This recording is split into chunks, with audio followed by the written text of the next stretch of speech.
خطبہ نمبر 196۔ آپ علیہ السلام کے خطبے کا ایک حصہ جس میں سرکار دو عالم صلی اللہ علیہ وآلہ وسلم کی مدح کی گئی ہے۔ بسم اللہ الرحمن الرحیم۔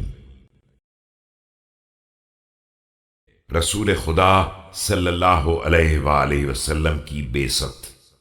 پروردگار نے آپ صلی اللہ علیہ وآلہ وسلم کو اس وقت مبعوث کیا جب نہ کوئی نشان ہدایت قائم رہ گیا تھا اور نہ کوئی منارہ دین روشن تھا اور نہ کوئی راستہ واضح تھا۔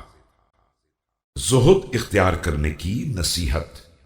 بندگان خدا، میں تمہیں تقوی الہی کی وصیت کرتا ہوں اور دنیا سے ہوشیار کر رہا ہوں کہ یہ کوچ کا گھر اور بدمزگی کا علاقہ ہے۔ اس کا باشندہ بہرحال سفر کرنے والا ہے اور اس کا مقیم بہرحال جدا ہونے والا ہے۔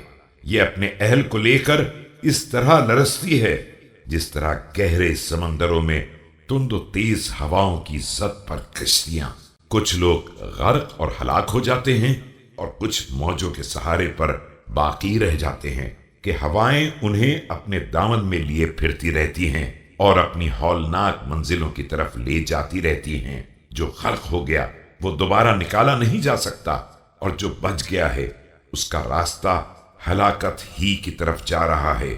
بندگان خدا، ابھی بات کو سمجھ لو جبکہ زبانیں آزاد ہیں اور بدن صحیح و سالم ہیں، اعضاء میں لچک باقی ہے اور آنے جانے کی جگہ وسیع اور کام کا میدان طویل و عریض ہے، قبل اس کے کہ موت نازل ہو جائے اور اجل کا پھندا گلے میں پڑ جائے۔